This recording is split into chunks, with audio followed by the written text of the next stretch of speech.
Janusz for organising, as usual. Good stuff. So let me jump right in. Let me start with some basics to follow up actually to what Herman was saying. To develop a strategy, we first of all need to understand the nature of the threat, as well as our own vulnerabilities, but also the weaknesses of our opponent. And this is what I'm going to focus on. Russia is waging a disinformation war against the West. In response, I think the West needs to take the initiative by waging an information war against Russia. Western democracies are weakened by lies. Russia's autocracy is weakened by the truth. This was the case in the Soviet days. It's pretty simple in many respects. Now, in suggesting approaches to construct such a strategy, let me limit myself to 6 main points.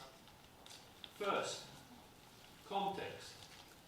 We can better understand Moscow's intensive information war against Ukraine by looking at the broader strategic canvas.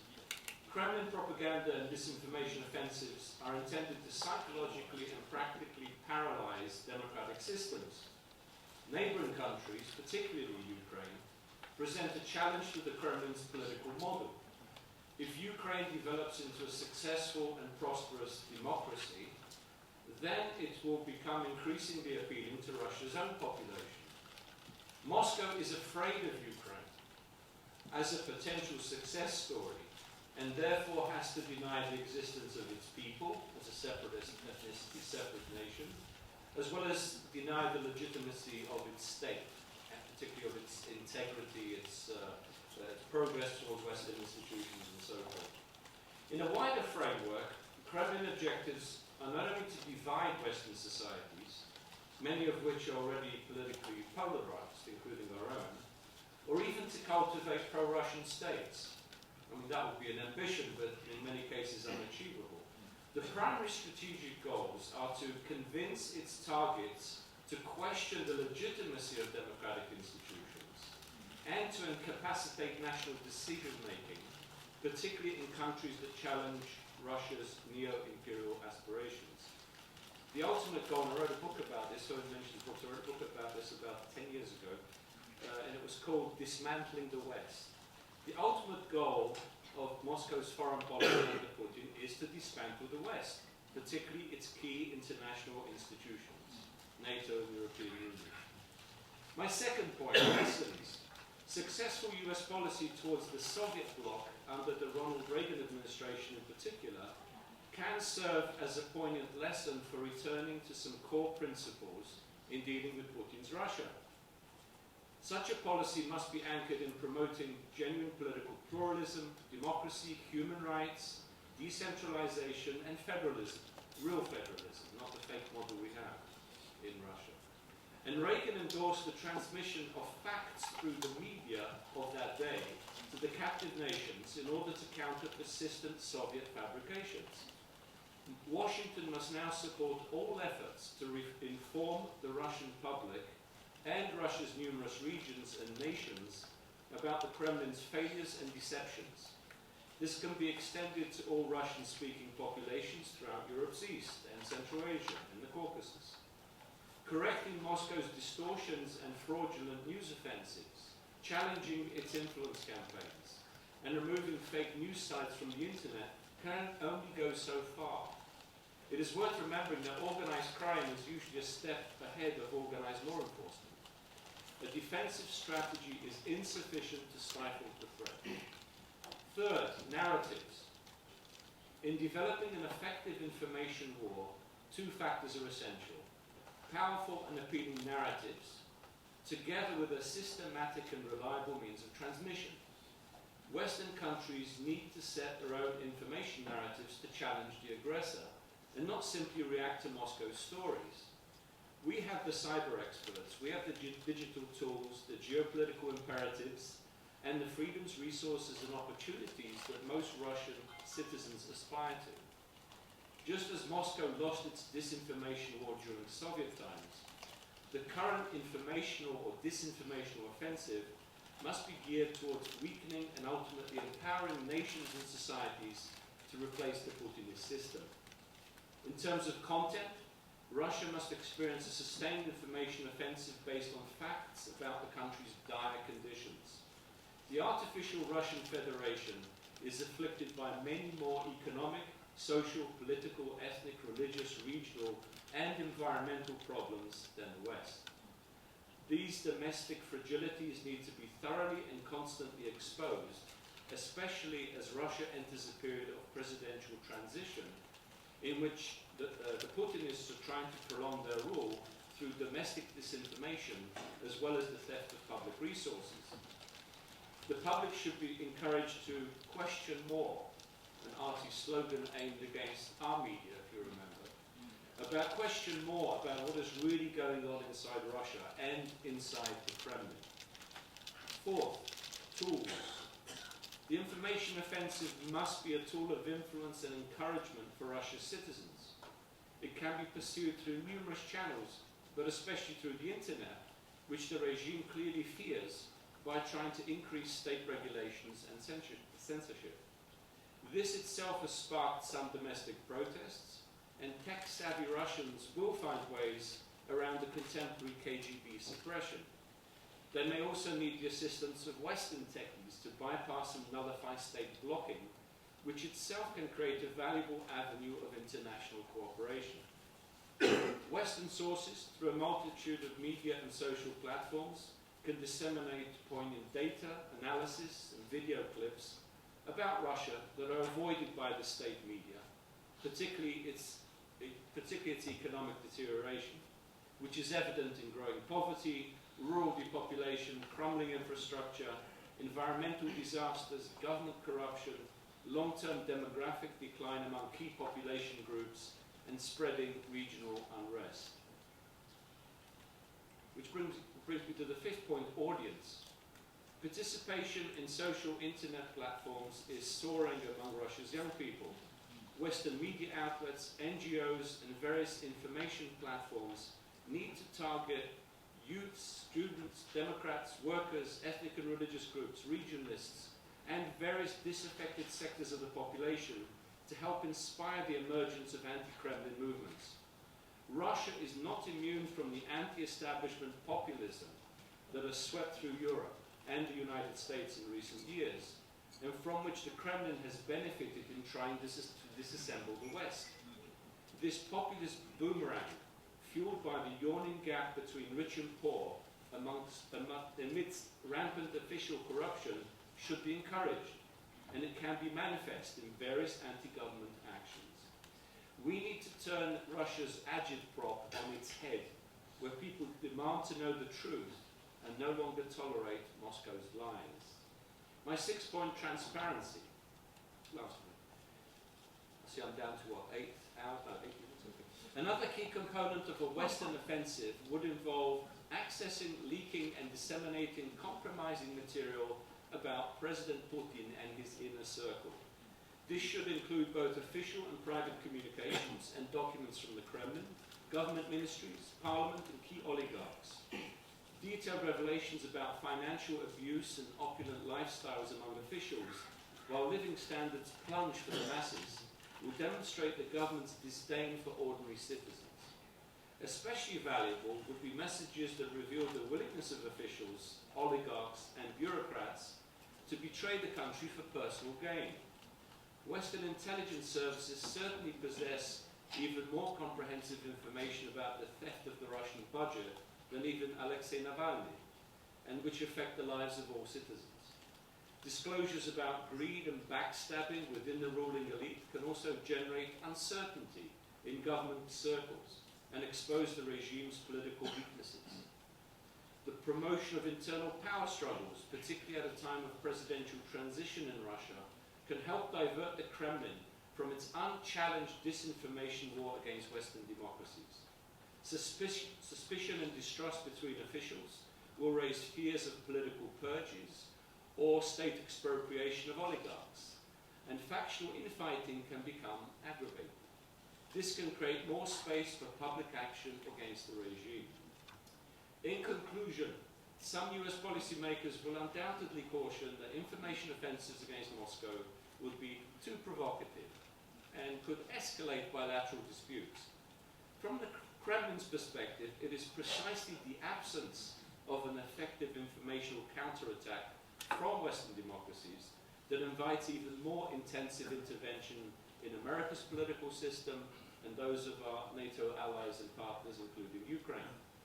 It is in America's national interest to encourage the transformation of an authoritarian and hostile Russia into a democratic state and a genuine federation. And if this fails, Washington must focus on managing a peaceful dissolution of the Russian Federation, similar to that of the defunct Soviet Union.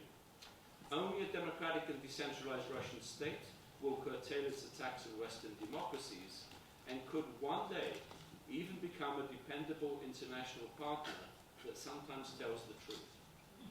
That's it. Thank you. Thank you, Janusz, for laying out a good strategy, a strategy which I assume most people in the room agree with.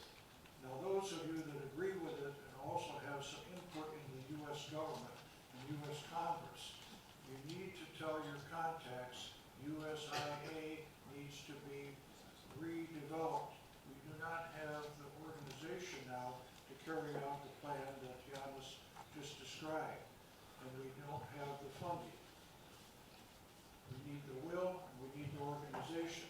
The battle is completely winnable, but it has to be engaged. Now, we're going to move on to hear from Andriy Kohut.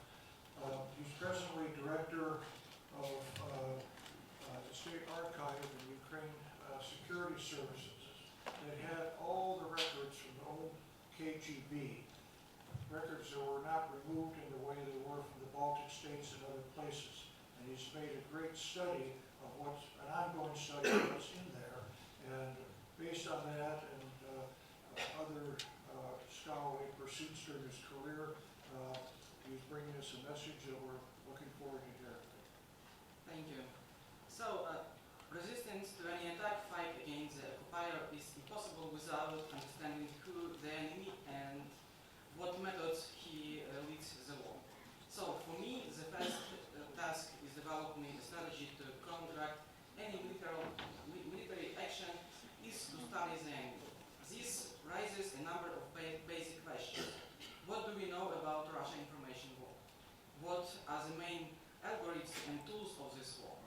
What is the focus of the fighting? So, it is generally visible and visible to us or not. If you try to Google the term Russian information war in Ukrainian, then the search system will give you more than 3,700,000 results. If you write the title in English, then you will have 35 million results. One of the peaks of mentioning this definition is November 2016. It was at the time when Russia interference in the United States presidential elections was widely discussed. At the time, social networks and hacking attacks on mailbox became the main tools of Russian informational influence. But this is by no means the entire arsenal used by Russia in its confrontation with the free world. In addition to the active use of bots and fake accounts on social networks, as well as propaganda, Russia has been campaigning for disinformation and widespread fake news. In 2015, to better forecast, address, and respond to Russian Federation ongoing disinformation campaign, affecting the European Union, its member states and countries in the shared neighborhoods, was established EU VC Disinfo. The flagship project of European External Action Service is START Core Task Force. To date, this project has identified 7,781 facts of Russian misinformation. Almost half of the identified facts, namely 3,141 results concerning Ukraine. The UVC division annual report for 2018 is very interesting. Almost half of the facts of the years concern Ukraine. Fake news spread the idea that Ukraine is a Nazi state. In the second place among the fakes news were the facts concerning the United States. Russia tried to persuade the audience that it was the United States that organized the the color revolution and prepared the Second World War. In previous 2017 proclaimed in media also outlets engaging in some form of historical revisionism. Ukraine's man-made Holodomor famine already caused by epidemic and the Soviet invasion of Czechoslovakia, being described as a move to preserve peace and harmony in the region, and just a couple of examples. As we can see, Ukraine is on the edge of one of the main strikes of the Russians' information war. So, what are useful lessons we have to learn from Ukrainians' current experience in building a strategy to counter these information attacks? One of Ukrainian think tanks, called Textate, has analyzed key themes of Russia disinformation in Ukraine. This think tank is actively using big data analysis. So they highlighted 10 topics that were active in April, November last year. Number one, it's non-state, promoting the claim that modern Ukraine is a failed state. Second, economy and impoverishment, about the permanent economic crisis and natural gas problems. Third, Russia's modern war against Ukraine, hostilities and attempts to conclude a truce exchange, hostage and prisoners of war, as well as investigating the crash of MH17 plane. Fourth, Ukrainian nationalism, meaning a total Ukrainization, the creation of a united Ukrainian church and so-called Ukrainian nationalists. Fifth, the pro-Russian opposition is about the harassment of pro-Russian organizations in Ukraine and the alleged violation of freedom of speech against Russian propagandists. Sixth, defamation of the previous Ukrainian authorities, basically the spread of slander against President Poroshenko. Seven, Zelensky topics, about the current government and the President of Ukraine. Eighth, elections, party and political groups, about elections manipulation, dissolution of parliament and party life after the election and of parliament and new president. Ninth, occupation of Crimea and south part of Donetsk and Luhansk region. And the last topic, 10th, Soviet legacy, fakes and misinformation about the communization process. At least two topics are strongly related to history issues. It is history that becomes for Russia a kind of battlefield in which Vladimir Putin seeing himself as one of the commander of the so-called Great Patriotic War. But history is not only the field of one of the grand battles of the Russian information war. History also knows that this nowadays Russian information war is not a recent invention. 100 years ago, when communist Russia waged wars to regain control on the entire former Russian Empire, it actively used what is now called the hybrid war. Speaking of communist special service, starting with the CEPA and ending with the KGB, information war were a tool for them that they used constantly. The so-called Ukrainian bourgeois nationalists were key opponents for the Soviet secret services. The opening of KGB archives, which took place in Ukraine due to communization in 2015, gives us opportunity to explore the methodology of action of modern Russian secret services. Of course, today FSB and GRU have far better tools for waging information war. Social networks and the transformation of media into digital online platforms provides tremendous opportunities. However, the old KGB methods remain recognizable in the current activities of Russian proxy soldiers. An example of the struggle against so-called Ukrainian bourgeois nationalists is the operation Возмездие or Retribution. The main goal of this operation was to influence the collective mind in the United States and Canada for the purpose of discrediting the organization of Ukrainian diaspora. Chekists prepare articles, books, and counter-propaganda films. It one was to compare the events today, Russia against Ukraine. We see that the same tactics and tools are still being used. For example, in 1985, the Canadian newspaper Toronto Star published an article attempting to falsely implicate the Division Waffen SS Galicia in punitive operation. There is no variable evidence of this. The same accusation appeared in the other Canadian media at the end of October 2017. The source of those accusations were traced to tweets from the Russia consulate in Ottawa. Secondly, we may presume that it was a simply coined in coincidence, but the archives of the KGB provides evidence that the old operation are still functioning.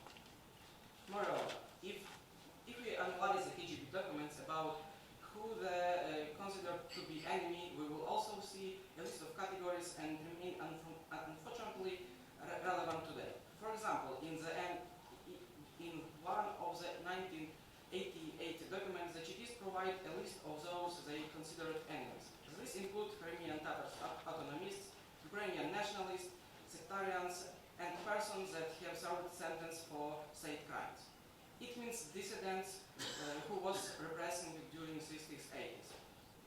At the same 1988, the KGB actively joined in the preparation for the celebration of the millennium of Christianity of Rus, or Kievan Rus, securing its compliance with the proper script. The key aim was to negate the work of Ukrainian organization in the diaspora. Ukrainians who live in the Western countries tried to use the millennial anniversary to attract the attention of Western states to the problems of religion freedoms in Soviet Union and Soviet Ukraine. They were hoping to gain the support of the legalization of the Ukrainian Greek Catholic Church. As a result, the struggle against what the Chekists called unions added one more directly on the list of tasks of Ukrainian KGB was Saturn police. As a target on their menu began to emerge, they included Protestant congregation and the revival of the Ukrainian Autocephalous Orthodox Church. The KGB was obligated to endorse and support the Russian Orthodox Church. And when we analyze the situation with religious freedom in the occupation part of Ukraine, I mean Crimea and south part of Donetsk and Luhansk region, we can see the same pattern. Another line of struggle for the KGB was the Holodomor denial, the genocide of Ukrainians in 1932-33, when at least 4.5 million Ukrainians were victims of man-made famine.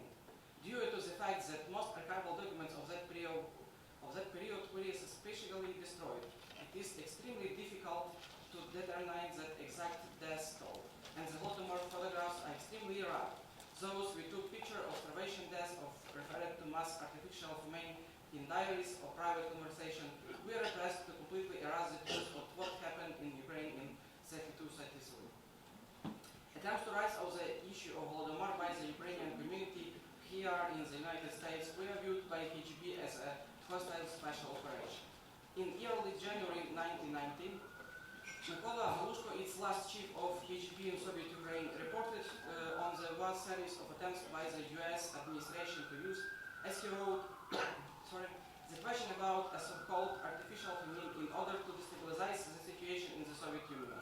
The main Chekists in the Republic suggest that the Central Committee of Communist Party of Ukraine use available archival documents to reveal the communist version of causes of mass starvation in 32-33.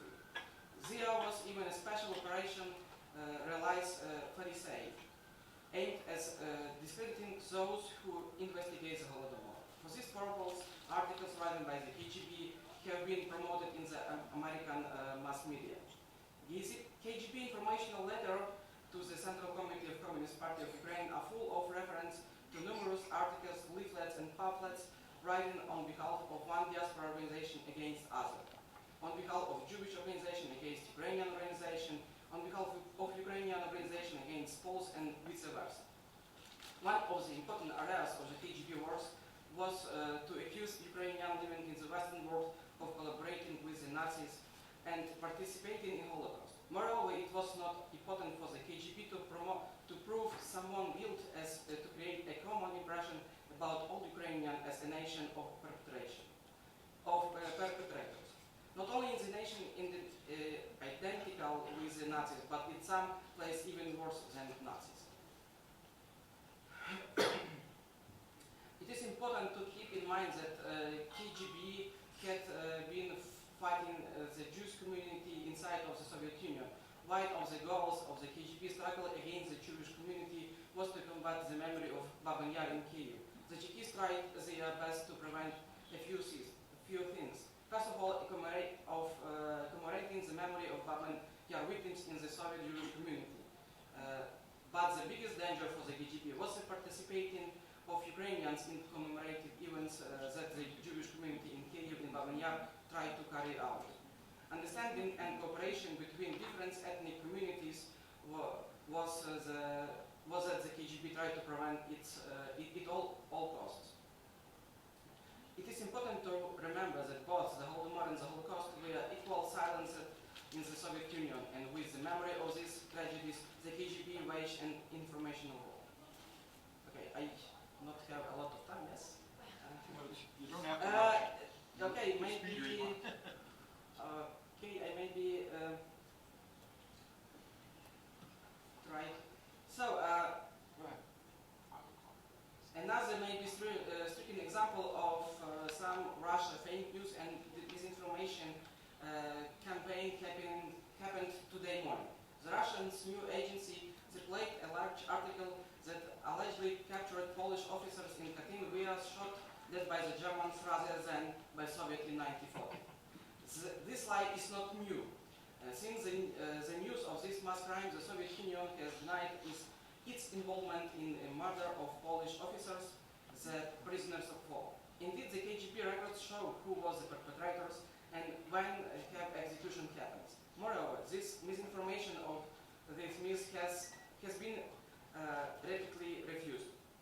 In 2018, a book about 50 myths of Russia according to Second World War has been published in Ukraine. And the denial of Russian misinformation was based on archival documents, and the Katyn myth was published at number 8 in these books. So it's quite not new fake news about Katyn massacre. Interestingly is that the next myth published in these books, number 9, is about attention to prove that the Soviet Union and Nazi Reich were never allies. The myth of the so-called Great Patriotic War is today the myth of which Putin constructs his contemporary identity and foreign policy. We know that the Second World War was started by the Soviet Union as an ally of Germany, and it's responsible for start of the World War. However incredible, many contemporaries continue to believe in this Russia myth and the many fake news and misinformation perpetrating of World War II provide. Social network and also allow you to instantly multiply every fake news and instantly deploy a misinformation campaign. What can we do to counter the Russian information war and how to build a counter strategy? I mentioned the book The War and Myth and World War II, which was published in Ukraine on 50 Russian topics on which Russia conducts disinformation campaign. Another example that can be countered to the Russian information war is to provide journalists with tools of protection. It's today world information can be a weapon, but can also help with hybrid attacks. It is not enough to have truthful information that refuses fakes and misinformation. It is very important to make it accessible to the public. Without journalists, this is extremely difficult. Ukrainian NGO Center for Research on the Liberation Movement, one of our partners, 2 years ago prepared the project aimed on teaching journalists how to use such a unique tool as the KGB records. The project was aimed at journalists not only from Ukraine, but also from Poland, from Czech Republic and Slovakia. These countries are also suffering from the attacks of the Russia information war. The project was called Deconstruction KGB Archives for Media. The result was a handbook called KGB Archives for Media and online educational course Declassified. And if you're interested, you can Google and use these both products. Finally, there are several important challenges that Ukraine faced every day in countering the Russian information war. First of all, how to deal with information attacks, how to respond to mass propaganda, trying to counter propaganda against propaganda, or vice versa, to emphasize credibility. Our experience has shown that the only way to fight propaganda is through the truth. But it's always harder. As an example of Russian information policy attests, just to say lies is enough to lie, and arguments can be invented or falsified. But to deconstruct this lie requires painstaking and long work. But we have no other choice, and as the above examples show, it is quite possible to do so. The second challenge is much more complicated. How to ensure freedom of expression during the Russia war against Ukraine? so as not to create favorable conditions for the further unfolding of the Russian information war. As for me, education and constant reminder that Russia never tells the truth can help there. The next challenge is the challenge of price of peace. Peace at any cost, or peace based on principles of free war. One of the key messages of Russian propaganda is the effort to prove to everyone that there is no difference between democracy and dictatorships. All the same, and if all the same, so Russia can do anything and break the rules as it wants. So the issue of values is really important. First, the Russian peace, or Russian world, or Ruski Mir, or the Ukrainian European space. Unfortunately, the occupation of Crimea testified to the viability of the myth that particular territory is a Russian territory. And therefore, this occupation is not such a violation of international agreements. But the truth is that even the majority of the present-day territory of Russian Federation was not always lands of Russians.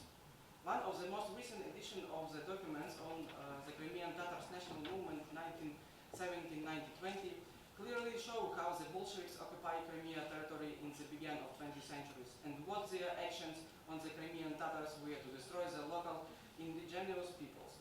And such a policy of Russia was not something special, but rather common practice. The last and probably most important challenges is the rise of populism and the decline of the popularity of critical thinking. Education programs that will contribute to the critical analysis of information, including archives, are the answer to these challenges, so not easy at all. There are just a number of challenges that accurately influence the development of comprehensive strategy of counter the Russian information warfare. Finding the right answers to these challenges is our task, and I hope we can do it. Even they, last sentences, things, even they, more and more researchers and more youngest people are coming to our archives, to the Security Service of Ukraine, where today is the largest open and accessible archive of the KGB records. So I hope that our work will become one of the cornerstone of countering the Russian information war. Thanks.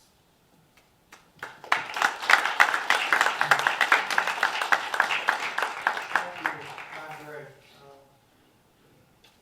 The points you raised illustrate how Russian propaganda is meant to influence foreign public opinion and foreign policy.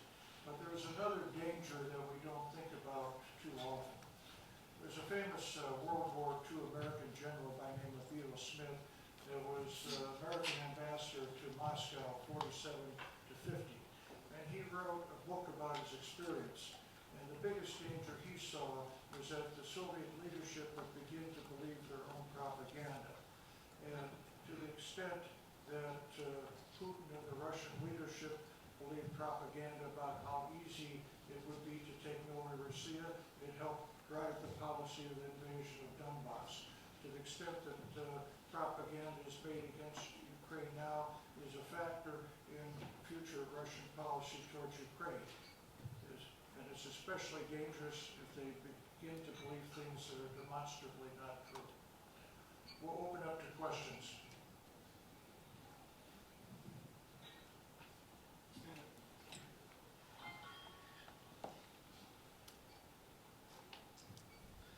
Thank you. Thank you, Mr. Pirchner. Very important topic. Thank you for your presentation. I'm now one of my projects at the Ukraine Crisis Media Center. You know, our position of ambassador from that point, it's very interesting to compare how we implement it and how to implement these ideas like you propose. Very important. And you're right, absolutely. No, unfortunately, no resources now to support it. It was in 2014, 2015, but not now. It's strange. We have in my center, we have special hybrid war analytical group. Mr. Kohut knows about them, and they're doing a great job. So they're making many research to find out that Russian news represent Ukraine is very bad narrative. You know that more than 90% of news bad about Ukraine. 30% of Russian news in the TV channels about Ukraine. So sometimes Ukraine sounds in Moscow more often than Russia. That's happened. But my question, not about Ukraine, because now we understand how to deal with it. This is very big problem. It's not only about information or propaganda.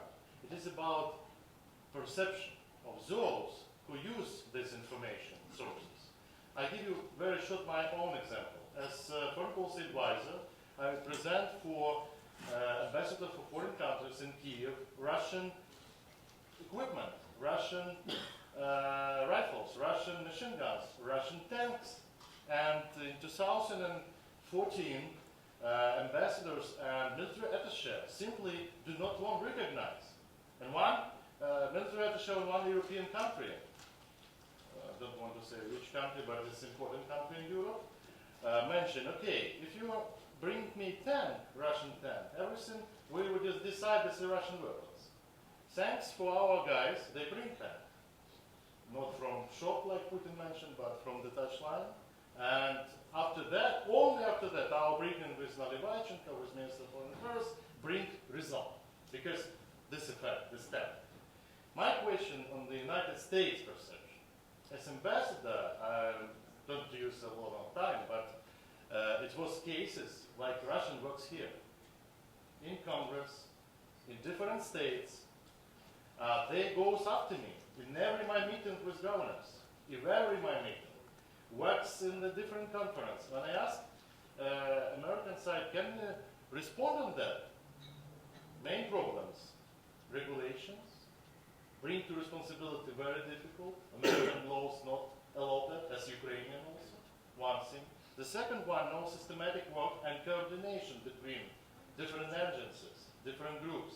And third one, we still underestimate this threat, still, despite of all these things that we have now. So my question, how Americans and Europeans having more resources than Ukraine can prevent or respond to Russian information attacks? I know there's many things that they did with Sputnik, Russia Today, but what do you think most important now in the United States and probably maybe in Europe? Well, let me sort of follow up about let me follow up on what could happen in the United States, what I think will happen.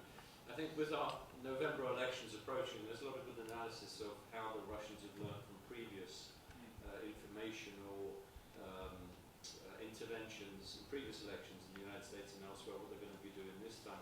But I think it's absolutely clear, and I think for Ukrainians it should be absolutely clear that increasing, it does look like Trump v. Biden. So what foreign policy question is going to be right up there on the agenda? Ukraine. We should be prepared, I think, for major informational interference by Moscow. Disinformation, document dumps, twisted news, useful and willing idiots and talking heads to try and discredit Ukraine or to put Ukraine in a light that favors Russia and favors a particular candidate that Moscow favors. It also, though, presents an opportunity, I think, for the Ukrainian community to have the facts, material and experts ready to answer what it is that the Russians, and working with, obviously, with people and institutions in Ukraine who know firsthand, who are on the front line.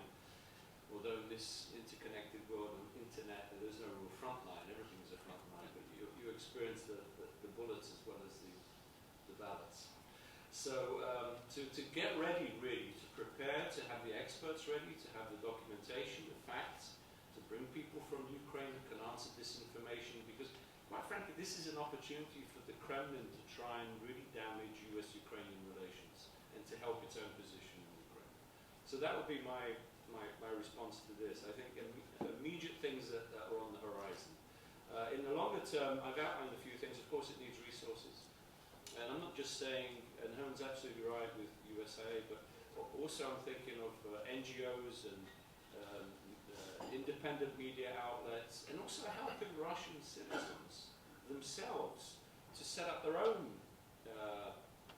information networks through their social media to describe what's going on locally, to make more Russians aware of how bad conditions are in their locality, how unresponsive the leadership is, how corrupt local bureaucrats are. There's a lot of things that can be done directly vis-a-vis Russia, which I mentioned here. Stop. Okay, next question.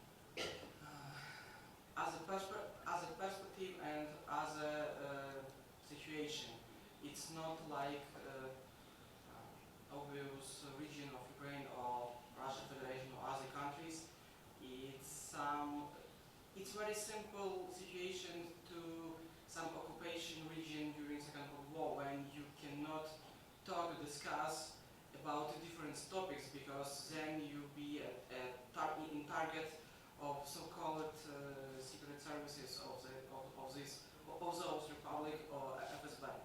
And of course it's a problem in Ukraine discussing about creation special TV channel and radio broadcast what must be worked to these regions. But from other sides, a lot of those people use internet and also read Ukrainian sources and other sources. So it's not maybe like a closed regions, but main problem is that people who live under occupation, they cannot possibility to discuss about some topics and cannot talk about some topics. It's like some issue was quiet and closed for those people.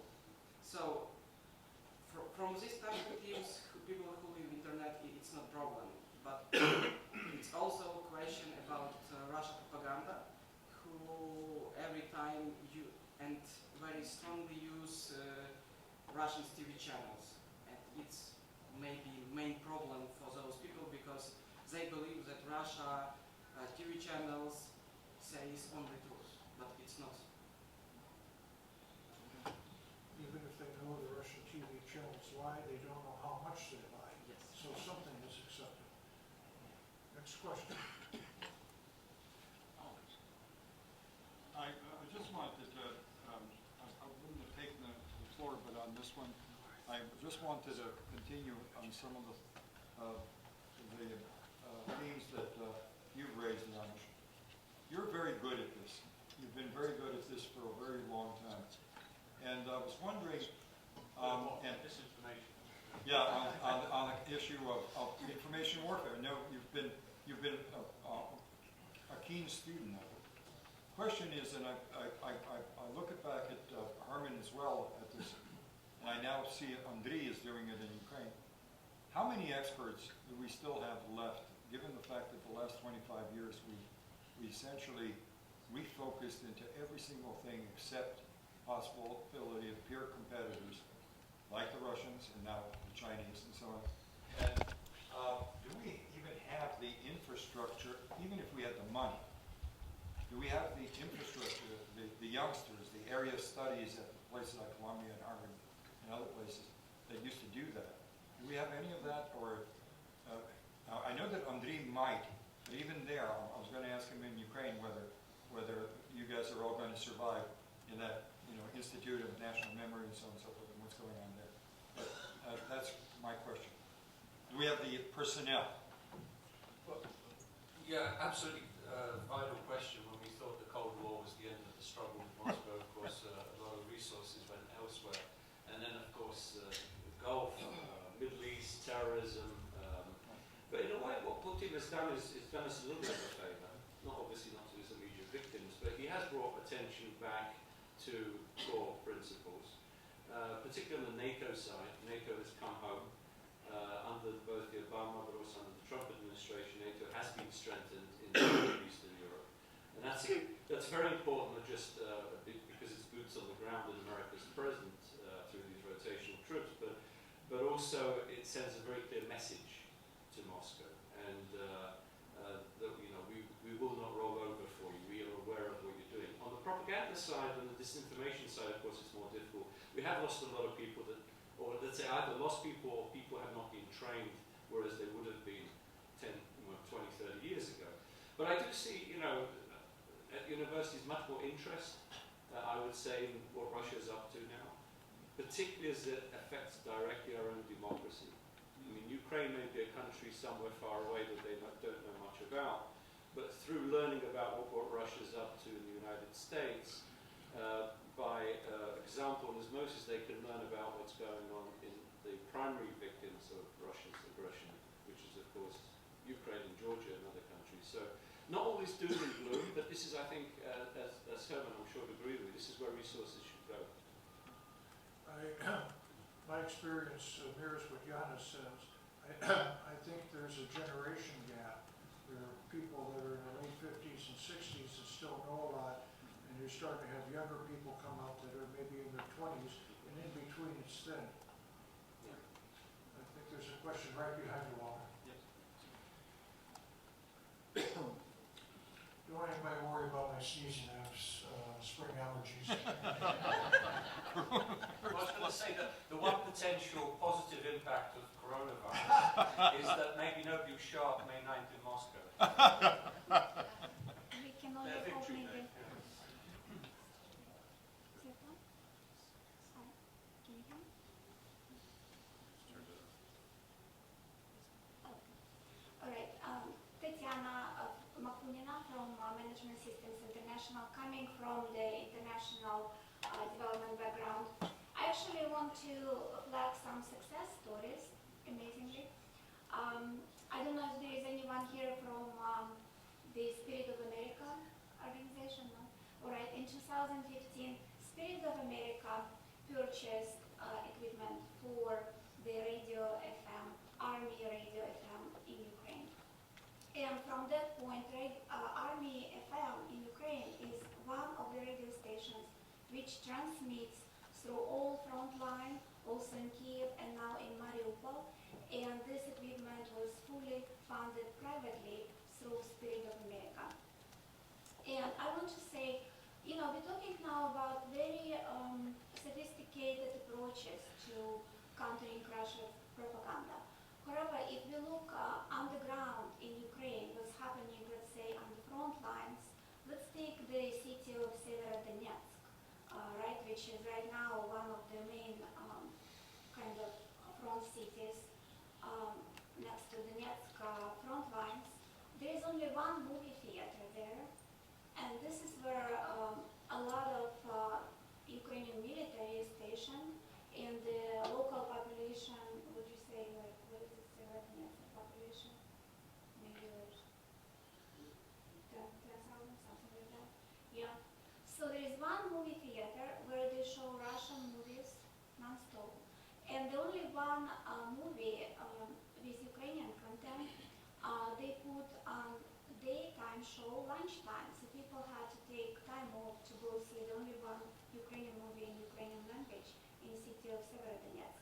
So these are the real kind of stories which Ukrainian government should be flagging and working on, and we really would like to see more engagement from Ukrainian government and agencies, Ukrainian government agencies, on real ground, boots on the ground stories on countering Russian propaganda.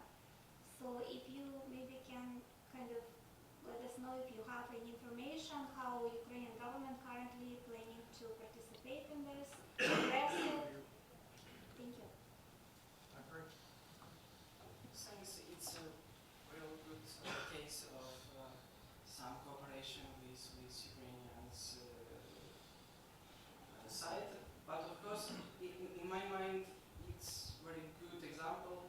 But from another side, we all times must be thinking about audience, and maybe main problem with audience that they try to believe to every populist and very simple information, not thinking about every what they read or can see in some TV shows, and how to work with audience to be more critical for information.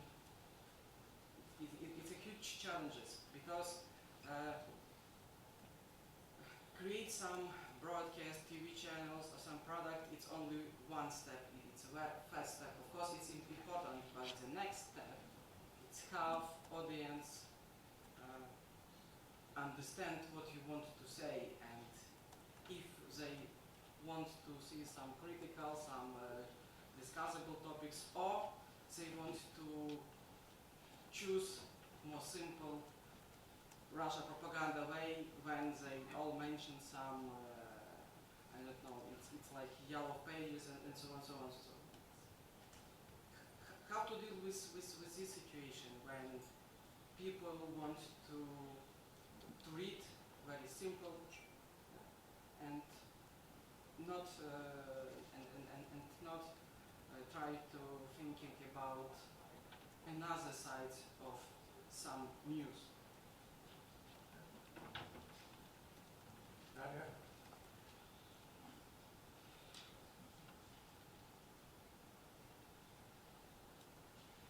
Janusz, you mentioned the upcoming elections, which are going to be an opportunity if we make it thus.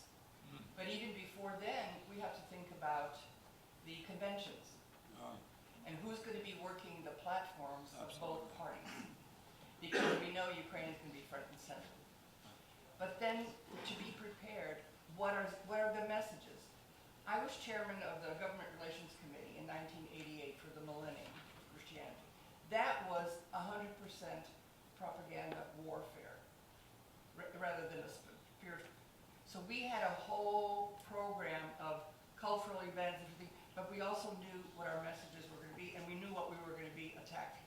We had a resolution in Congress that nobody from the U.S. government should go to the Moscow commemoration, and then came a letter, we're fascists, we're liars, and all that, but we were prepared for all of that. So who's going to prepare some of the messaging that we should be developing for the campaign and election, after election? I mean, who should? Well, not any one single person, of course. It depends at what level and who you're targeting. But certainly, I think you do need to reach key advisors of both major candidates. I think the Ukrainian community here in America has to mobilize itself with I would say, as strong a message as possible and warning about Moscow's disinformation. In other words, not to turn it against either candidate, but to turn it in the way it should be turned, which is against how Russian disinformation is trying to interfere in our election process. I think that would be the key message. And then you can give examples. And this is where you need to be properly armed, working with people in Kiev, people on the front lines, exactly what it is that they're trying.